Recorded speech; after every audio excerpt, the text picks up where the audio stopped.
I decided to visit my wife's business partner to discuss our struggling finances. When I mentioned her name, he laughed and said he dissolved their partnership 3 years ago. The manila folder hit Leonard Ashford's mahogany desk with a sound that seemed too quiet for what it contained. I'd been sitting in his downtown office for maybe 90 seconds when he stopped mid-sentence, squinted at the letterhead I'd handed him, and started laughing. Not a polite chuckle. A full, confused laugh that made his assistant glance through the glass wall. "Sir," he said, and I watched his face cycle through amusement to confusion, to something like concern. "I dissolved our partnership with Diana 3 years ago. I haven't seen her since October 2021. The leather chair beneath me suddenly felt like it was tilted at the wrong angle. My wife had left for the office that morning at 7:30, same as she had every weekday for the past decade. She'd kissed my forehead, grabbed her leather portfolio, and said she had back-to-back meetings with Leonard about the Riverside project. That project, according to the man now staring at me with growing alarm, didn't exist. Neither did the partnership. Neither did anything I thought I knew about where my wife spent her days. I should back up. My name is Alex Reeves, I'm 34, and until that moment in Leonard Ashford's office, I thought I had a pretty solid handle on my life. Diana and I had been together since college, 12 years married, 14 together total. We lived in a modest 3-bedroom in Riverside Hills, drove sensible cars, took 1 vacation a year. Diana worked in commercial real estate development with Leonard, or so I'd believed, pulling in around $90,000 annually. I worked as a graphic designer from home, bringing in maybe $45,000. We weren't wealthy, but we were comfortable. Or we had been, until 6 months ago, when the medical bills started piling up after my father's stroke. Between the co-pays, the rehabilitation costs, and helping my parents keep their house, we'd burned through our savings faster than I thought possible. $23,000. Gone. I'd finally worked up the nerve to suggest Diana talk to Leonard about maybe accelerating her profit-sharing distribution or taking a temporary advance against future commissions. She'd been evasive about it for weeks, always saying, "Not the right time," or "Leonard's dealing with his own issues." So I decided to just go talk to the man myself. Save Diana the awkwardness. Handle it like adults. That's what partners do, right? Leonard was still staring at me, and I realized I'd been silent for too long. "I'm sorry," I managed, and my voice sounded strange, like it was coming from somewhere behind my left shoulder. "That's not possible. Diana's been working with you for 13 years, since before we got married." He shook his head slowly, the kind of movement that people make when they're about to deliver bad news to someone who isn't ready to hear it. "Sir, I don't know what to tell you. Diana and I did work together, yes. We had a consulting partnership for about 18 months, but she wanted to go in a different direction, and we dissolved everything in October 2021. I have the paperwork." He swiveled his monitor toward me, pulled up a scanned document. There it was. Dissolution of partnership agreement. Both signatures. Dated October 14th, 2021. 3 years, 2 months ago. "Where did you think she was working?" he asked quietly. I opened my mouth, closed it, opened it again. "Here," I said finally. "I thought she was working here. With you." Leonard Ashford leaned back in his chair, and for the first time, I saw something that looked like pity cross his face. "Mr. Reeves," he said, "I think you and your wife need to have a conversation." The drive home took 19 minutes, but I don't remember any of it. I know I got in my Subaru. I know I navigated traffic. I know I pulled into our driveway at 11:47 a.m. because I checked my phone in some desperate attempt to ground myself in concrete facts.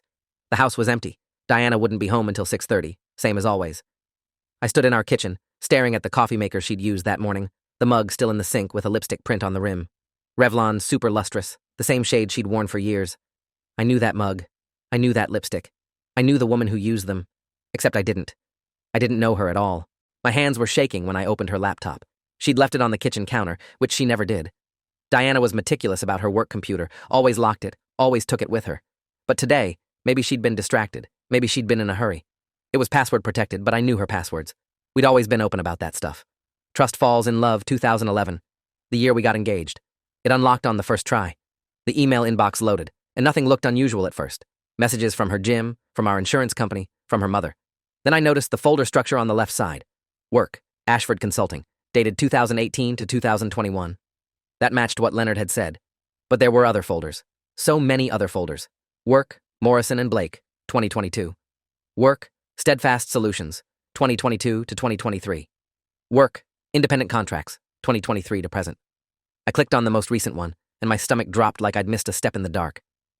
The emails were all from someone named Philip Torrance, dozens of them, hundreds. Subject lines that made my mouth go dry. Friday arrangement, usual place, 2 p.m. Deposit confirmed, $2,800. I clicked on one dated 3 weeks ago. Di, thanks for last week. Deposit went through this morning. Same time next Friday? Let me know if you need the hotel room again or if your place works. PT. Hotel room. Her place. Our place. I clicked another email, this one from September. An invoice. Diana Reeves, Consulting Services, it read. $3,200 for a strategic advisory session. It listed a date. I pulled up my phone, checked our shared calendar. September 18th, the day she'd told me she was at a conference in Seattle. I told myself I was jumping to conclusions. Consulting services could mean anything. Strategic advisory could be legitimate business terminology. I clicked through more emails, my hands now shaking so badly I could barely control the mouse. There were deposits. So many deposits. $2,800, $3,200, $2,500. Some weeks there were 2 or 3. I opened our joint checking account on my phone, looked at the statements. Every 2 weeks, like clockwork, a deposit. Diana Reeves, direct deposit, the descriptions read.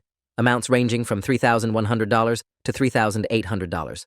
I'd always assumed these were her paychecks from Ashford Consulting, then from whatever firm she'd moved to after. They were consistent enough, reliable enough. The amounts matched what someone making $90,000 a year would bring home after taxes and insurance. But now I was looking at the source codes, the routing numbers. They weren't coming from any company. They were coming from something called Westbridge Financial Services. I Googled it on my phone. Westbridge Financial Services was a payment processing company. The kind of service that independent contractors and freelancers use to receive payments from clients. The kind of service you'd use if you weren't actually employed by anyone. I sat there on our kitchen floor. I don't remember sitting down, but suddenly, I was on the tile, back against the cabinet, laptop balanced on my knees, and tried to piece together what I was seeing. Diana had been lying to me for 3 years. 3 entire years. She hadn't worked for Ashford Consulting. She hadn't worked for Morrison & Blake or Steadfast Solutions or anyone else. She'd been working independently, taking consulting jobs from people like Philip Torrance, meeting them in hotel rooms, and her place, which meant our home. The home where I sat working every day in my little office down the hall, oblivious. The word escort floated through my mind, and I physically recoiled from it, shook my head like I could dislodge the thought. No. No way. Not Diana. Not my wife of 12 years who'd stood in a church in July and promised to love me, and only me. Not the woman who wrinkled her nose at romantic comedies and fell asleep during action movies and insisted on making our bed every single morning with hospital corners because her grandmother had taught her that's what respectable people did. But the emails, the hotel rooms, the phrase, same as last time, the deposits that came in after sessions. I closed the laptop and pressed my palms against my eyes until I saw stars. My phone buzzed. Diana. Text message. Running late. Client meeting went long. Home by 7. Love you. I stared at that message for a full minute. Client meeting. The casual lie, delivered with a heart emoji. How many of these texts had I received over the years? Hundreds? Thousands? Every single one a small, deliberate deception. I took a screenshot. Didn't know why, just knew I needed to start documenting. Then I went back to the laptop, and I started taking screenshots of everything. Every email from Philip Torrance, every invoice, every deposit notification. I created a new folder on my phone, password protected it, dumped everything there. 234 screenshots. By the time I finished, my hands had stopped shaking, replaced by something colder, clearer. I needed help, professional help. I needed someone who could tell me what I was actually looking at, because some part of me still hoped, desperately, pathetically hoped, that there was an explanation that didn't involve my wife selling herself to strangers while I sat 20 feet away designing corporate logos. I called my buddy Trevor that afternoon. Trevor Gaines, tax attorney, 14 years practicing in family and financial law. We'd played basketball together in college, and he was the kind of friend who'd shown up at 2 a.m. when my appendix burst junior year and driven me to the hospital without asking questions. Alex, he said when he answered, and I could hear papers rustling in the background. What's going on? You sound weird. I told him. All of it. The visit to Leonard Ashford's office, the emails, the deposits, the hotel rooms. I sent him the screenshots while we were still on the phone. There was a long silence after I finished talking, the kind of silence that makes you realize your life is about to change in ways you can't take back. Alex, Trevor said finally, and his voice had shifted into his lawyer voice, careful and controlled. You need to not touch anything else on that computer. You need to document everything you've already found, but don't delete anything. Don't confront her yet. Do you understand me? We need to figure out what's actually happening before you make any moves. I asked him what he thought was happening, and there was another long pause. I think, he said slowly, that your wife has been engaging in some kind of sex work. Escort services, most likely. The terminology in those emails, the deposits, the hotel rooms, the sessions, it all tracks. But I need to see more before I can say for certain. Sex work. The words sat in my brain like broken glass. Trevor kept talking, something about gathering evidence and consulting with a private investigator he knew, someone discreet, someone who specialized in marital infidelity cases. I wasn't really listening. I was thinking about the morning Diana had left, the kiss on my forehead, the lipstick print on the coffee mug. I was thinking about every time she'd come home at 6:30 or 7 p.m., looking tired but not disheveled, asking about my day, microwaving leftovers, curling up next to me on the couch to watch whatever show we were binging.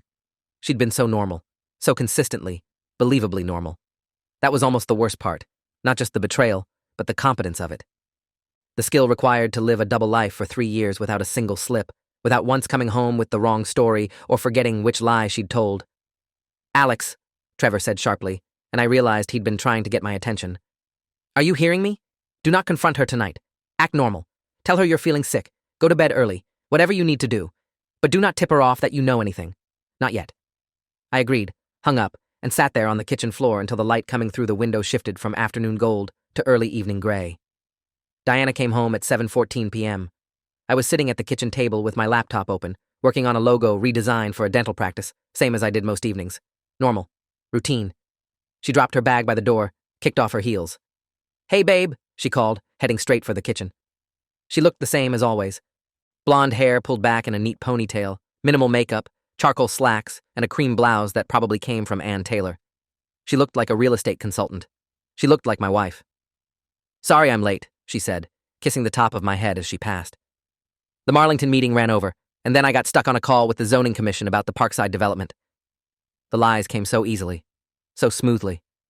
I made some non-committal sound and kept my eyes on my laptop screen. "You feeling okay?" she asked, opening the fridge. "You seem quiet." I told her I was just tired. Big project deadline. Nothing serious. She accepted this without question, started pulling out containers for dinner. We ate together at the table. We talked about her day, all fiction, and my day, careful omissions. We loaded the dishwasher together. We watched an episode of the crime documentary series we'd been working through. At 10:30 we went to bed. She fell asleep within minutes, her breathing evening out into that familiar rhythm I'd listened to for 12 years. I lay there in the dark, 18 inches away from her, and felt like I was sharing a bed with a stranger. The next morning, I met with Trevor and the private investigator he'd recommended. Her name was Naomi Cross, 42 years old, former police detective turned private investigator with a specialty in domestic surveillance and financial forensics. We met at a coffee shop in Glendale, 15 miles from my house where nobody would recognize us. Naomi didn't waste time. "Show me everything," she said, pulling out a tablet. I walked her through the screenshots, the emails, the deposit patterns. She took notes, asked precise questions about Diana's schedule, her habits, the places she claimed to go for work. "How often does she tell you she has evening meetings?" Naomi asked. I thought about it. "Maybe twice a month," I said. "Sometimes she says she has to show properties in the evening or meet with clients who can only do after hours." Naomi exchanged a look with Trevor. "Mr. Reeves," she said carefully, "based on what you've shown me and the deposit patterns I'm seeing, I believe your wife is working as a high-end escort. The price points, between $2,000 and $3,000 per session, suggest she's operating in the luxury market. These aren't street transactions.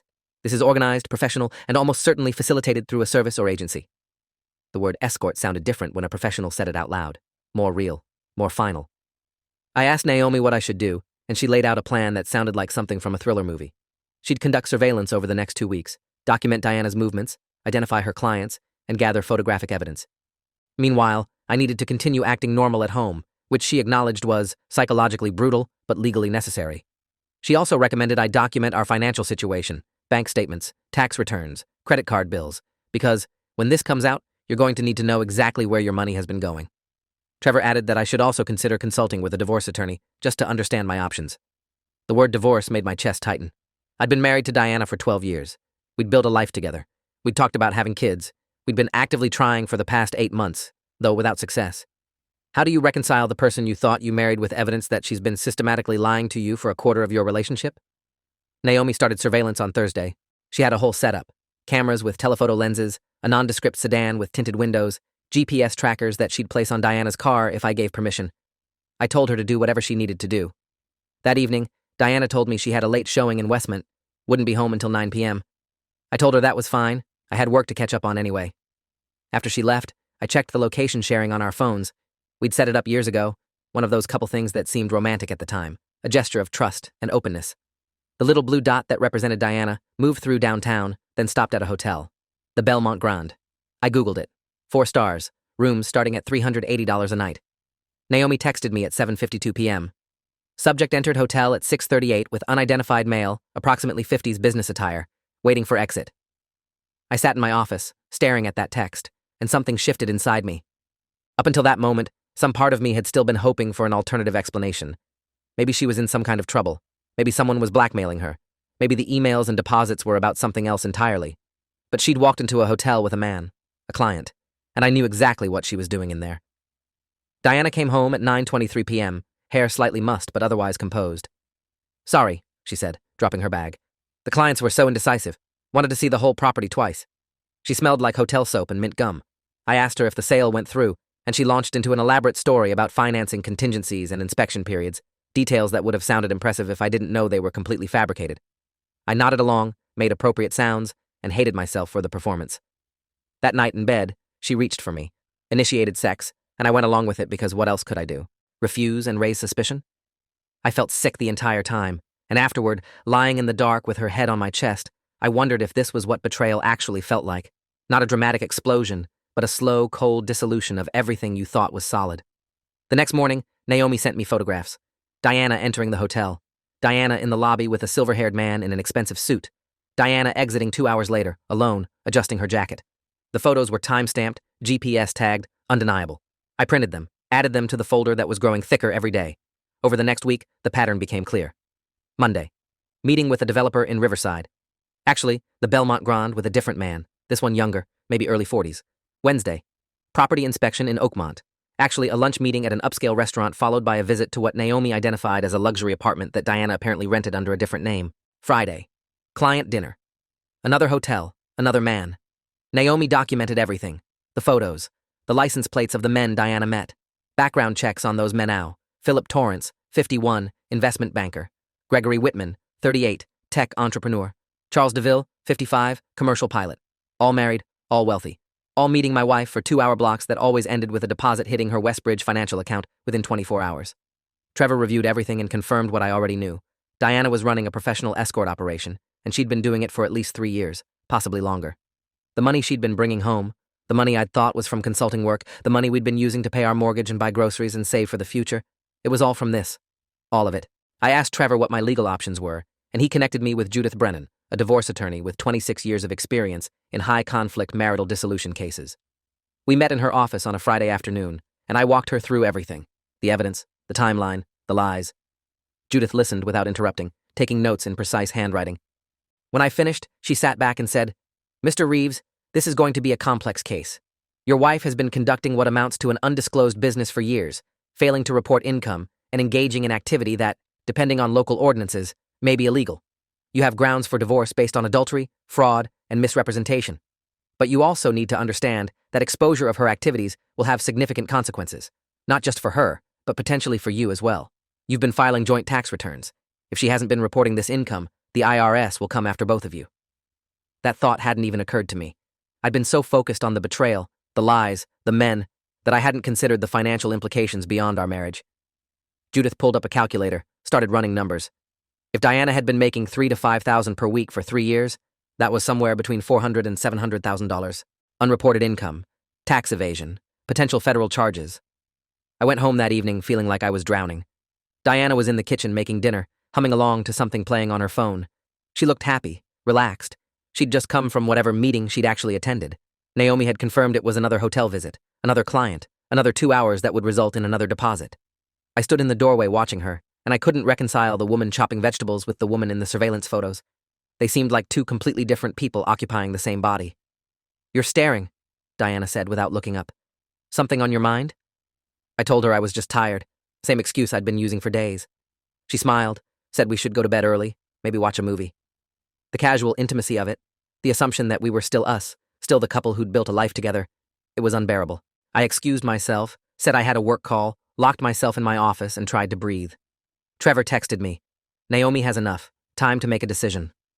The decision was whether to confront Diana privately or involve the authorities. Both options felt impossible. I chose confrontation. Not because I wanted to, but because I needed to hear her say it. I needed to hear the truth from her mouth, not just piece it together from bank statements and surveillance photos.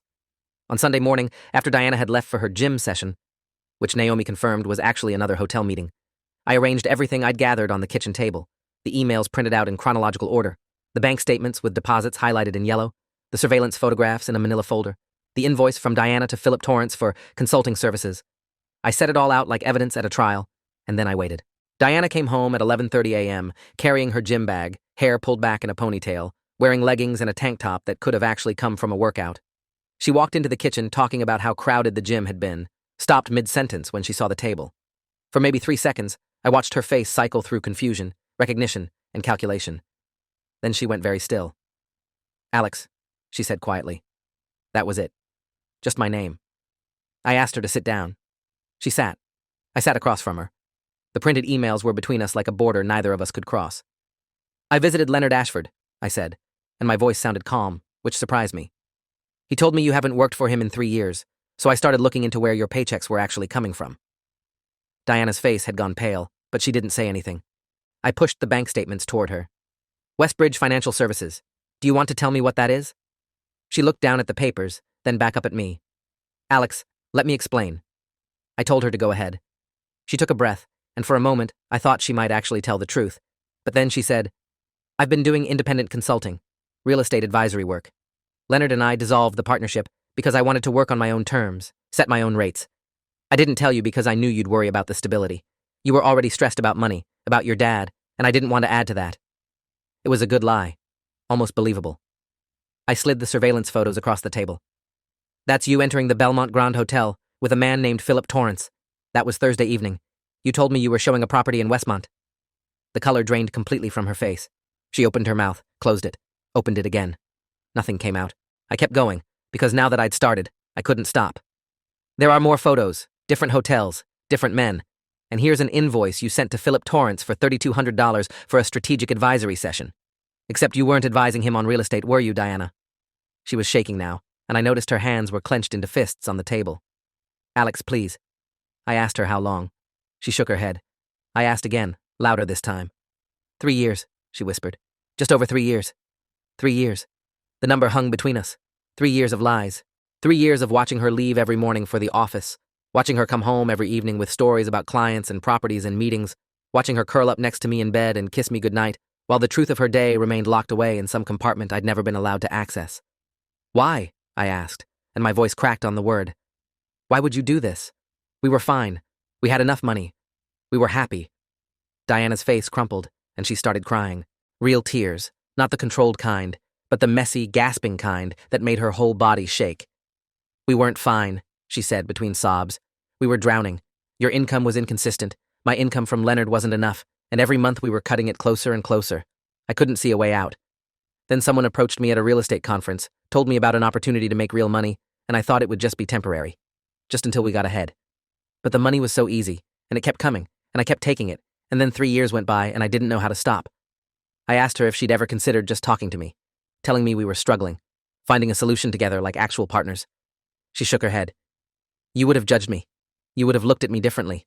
I couldn't risk that. The irony of that statement, that she'd destroyed our marriage to avoid changing how I looked at her, was so absurd I almost laughed. Almost. Instead, I told her I'd already spoken to a divorce attorney. Her head snapped up. Alex, no, please. We can work through this. I'll stop. I'll get a real job. I'll do whatever it takes. I asked her if she'd considered the tax implications. The fact that she'd been earning potentially $600,000 over 3 years without reporting any of it. The IRS is going to come after us, I said. Both of us, because we filed jointly. The reality of that seemed to hit her for the first time. Oh God, she whispered. Oh God, what did I do? We sat there in silence for a long time. Eventually, Diana asked what I was going to do, and I told her the truth. I didn't know yet. I was still trying to process the fact that my entire marriage had been built on a foundation of lies, that the woman I'd shared a bed with for 12 years, the woman I'd planned a future with, was someone I didn't actually know at all. Trevor had advised me to document the conversation, so I had my phone recording in my pocket, which felt surreal and wrong but necessary. Diana kept crying, kept apologizing, kept promising to fix it. But you can't fix something like this. You can't unsee the surveillance photos. You can't unhear the lies. You can't go back to believing in someone who spent 3 years systematically deceiving you while maintaining the performance of a normal marriage. At some point, Diana got up and left. I heard her go upstairs, heard the bedroom door close. I sat at the kitchen table surrounded by evidence of my wife's double life, and I tried to figure out what came next. What came next was lawyers. Lots of lawyers. Judith Brennan filed for divorce on my behalf the following Monday, citing adultery and fraud. Diana hired her own attorney, a man named Kevin Sheffield, who specialized in defending difficult cases. The divorce proceedings were brutal. Diana tried to argue that she'd been under financial duress, that I'd been a contributing factor to her decision because my income was unstable. Sheffield painted me as a controlling husband who'd failed to provide adequately for his family, forcing his wife into desperate measures. It was vicious and completely untrue, but family court doesn't always care about truth. It cares about persuasive narratives. Trevor worked with Judith to compile a comprehensive timeline of Diana's activities, including testimony from Naomi Cross about the surveillance operation and analysis of the financial records showing the unreported income. We also had to deal with the tax situation. Trevor connected me with Howard Chen. Wait, no, that's a forbidden name. Howard Prescott, a tax attorney with expertise in IRS negotiations. Howard reviewed our joint returns and confirmed the nightmare. Diana had failed to report approximately $580,000 in income over 3 years. The tax liability alone was over $200,000, not including penalties and interest. The IRS got involved within weeks. They launched an investigation into both of us, despite my protests that I'd had no knowledge of Diana's activities or income. Ignorance isn't a legal defense when you file jointly, Howard explained grimly. You're both responsible for the accuracy of the return, regardless of who earned the income. I was looking at potential criminal charges for tax evasion unless we could prove I genuinely didn't know about the unreported income. Howard worked with Judith and Trevor to build a case demonstrating my lack of knowledge. The fact that I'd never accessed Diana's accounts, never asked about her work beyond surface-level conversations, never had reason to question her stated income. It helped that I'd immediately documented everything once I'd discovered the truth, showing I hadn't tried to hide or destroy evidence. The IRS agent assigned to our case, a woman named Rita Holloway, 23 years with the Bureau, seemed sympathetic to my situation, but made it clear that sympathy didn't translate to leniency. You should have asked more questions, she told me during one particularly painful interview. You should have been more involved in your household finances. While the tax investigation dragged on, the divorce proceedings got uglier. Diana's attorney subpoenaed my business records, trying to prove that my income had been even more unstable than I'd claimed, building a narrative of financial desperation. I had to provide 5 years of client invoices, bank statements, tax returns, everything. They tried to paint me as a failed provider who'd driven his wife to desperate measures. Meanwhile, Judith was building the opposite case. Diana as a calculating deceiver who'd chosen this path not out of necessity, but out of greed, who'd maintained the lie for years with sophisticated compartmentalization. We had the emails, the invoices, the surveillance photos, testimony from Leonard Ashford that Diana had left their partnership voluntarily and without financial distress. The evidence was overwhelming. But Diana's attorney kept pushing, kept trying to find angles. At one particularly hellish deposition, Sheffield asked me if I'd ever suspected Diana was lying about her work. I said no. He asked if that made me negligent. I said it made me trusting. He suggested that trust in a marriage required verification. I told him that wasn't trust. That was paranoia. It went on like that for hours. The breaking point came when the press got involved. Someone, probably Sheffield trying to muddy the waters, leaked details of the case to a local news blogger who specialized in salacious stories about suburban scandal. The headline read, "Local Wife's Secret Life, High-End Escort Ring Uncovered in Riverside Hills." The article included Diana's name, our address, and enough details about her operation to make it clear this wasn't just rumor. Within 24 hours, it had been picked up by 3 news outlets and was spreading across social media. My phone started ringing constantly. Friends, family, former colleagues, everyone wanted to know if it was true. My mother called, crying, asking what had happened to that lovely girl we welcomed into our family. Diana's parents called me, screaming, threatening to sue me for defamation. I had to change my phone number. I had to stop checking social media. The house, our house, where Diana and I had lived for 8 years, became surrounded by reporters at one point, cameras on our lawn, microphones shoved in my face when I tried to leave for work. Judith got a restraining order to keep them back, but the damage was done. Everyone knew. Everything was public. The exposure I'd wanted, the truth coming out, had happened, but not the way I'd imagined. It wasn't satisfying. It was humiliating. Diana's operation fell apart completely once the publicity hit. The men she'd been seeing, the investment bankers, the tech entrepreneurs, the commercial pilots, they all disappeared. Some of them got exposed too when their names appeared in court documents. Philip Torrance's wife filed for divorce. Gregory Whitman lost a major investor deal when his involvement came out. The ripple effects were massive. Diana herself became unemployable. Her real estate license was suspended pending an ethics investigation. Nobody wanted to hire a woman whose face had been plastered across the news with the word escort attached to it. She moved back in with her parents in Millbrook, and from what I heard through mutual friends, she was barely leaving the house. Part of me felt bad for her. A small part. The part that remembered 12 years of shared history, inside jokes, lazy Sunday mornings. But that part was drowned out by everything else. The lies, the betrayal, the systematic deception. The fact that she'd risked everything we'd built, including my freedom, for money she hadn't even needed that desperately. The financial investigation revealed she had $230,000 in a separate account I'd never known existed. Money she'd been hoarding while we struggled to pay my father's medical bills. The divorce was finalized in March, 9 months after I'd walked into Leonard Ashford's office and learned my marriage was a lie. The settlement was complex. Diana was liable for all unreported tax obligations, penalties, and interest. I was granted a full division of marital assets acquired before October 2021, when her operation had apparently started. Everything after that, The house appreciation, the cars, the savings, was considered tainted by unreported income and subject to IRS seizure. I walked away with $28,000, my car, and my business equipment. Diana walked away with nothing except legal bills she couldn't pay and a criminal record from the tax evasion charges that Howard had managed to keep off my record by cooperating fully with the IRS investigation.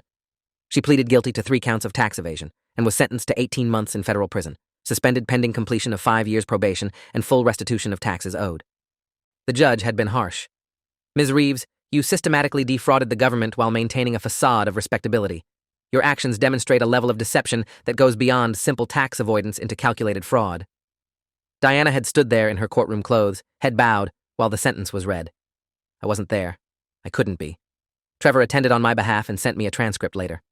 I moved into a 1-bedroom apartment in Glendale, about 20 miles from where Diana and I had lived. It was small, nothing special, but it was mine, and it was honest. No hidden accounts, no secret lives, no carefully maintained lies.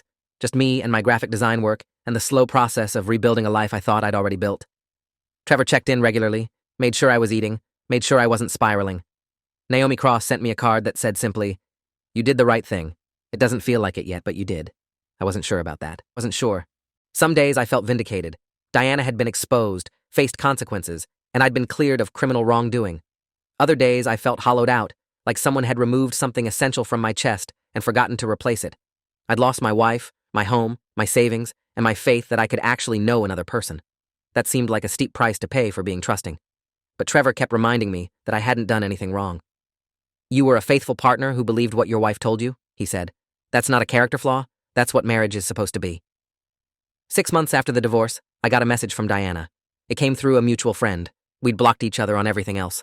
She wanted to apologize, wanted to explain, wanted me to understand that she'd never meant for things to go so far, that she'd been trapped in a situation she couldn't escape, that she still loved me and always had. I read the message twice, then deleted it. There was nothing she could say that would change what had happened. No explanation that would make the lies acceptable. No apology that would give me back 3 years of authentic partnership instead of performance. She'd made her choices. She'd calculated the risks.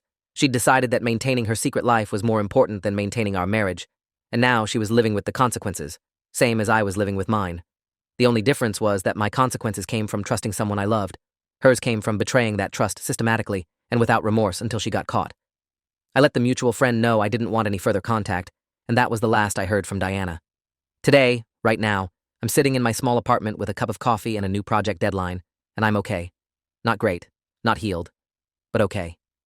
I've started dating someone new, a woman named Catherine who works in medical research and has her own story about betrayal and recovery. We take things slow. We're honest about our damage. We don't make promises we can't keep. It's different from what I had with Diana. Less intense, maybe, but more solid, more real. I've learned to trust my instincts again, to ask questions without apologizing for it, to understand that healthy relationships don't require blind faith. They require transparency. Catherine showed me her bank statements on our 5th date without me asking, laughing at her own eagerness to prove she wasn't hiding anything. "I know this is weird," she'd said, "but I need you to know you can trust me." I'd appreciated that. I'd needed that. And slowly, carefully, I'm building something new, something honest. The lawyers tell me Diana completed her probation and moved to Arizona to start over somewhere nobody knows her story. I hope she found whatever she was looking for. I hope it was worth it. Because from where I'm sitting, with everything I lost and everything I learned, I know one thing for certain. The truth is always worth finding, even when it destroys everything you thought you knew. Especially then. The story ends there, in that small apartment, with coffee getting cold and a new project deadline, and the understanding that some betrayals change you permanently, but don't have to destroy you. I didn't need revenge. The truth did work for me. Diana lost her marriage, her reputation, her freedom, and her carefully constructed double life. All I lost was my illusions. And honestly, that might have been the better deal. Thanks for watching till the end. Make sure to subscribe and like to not miss the next story.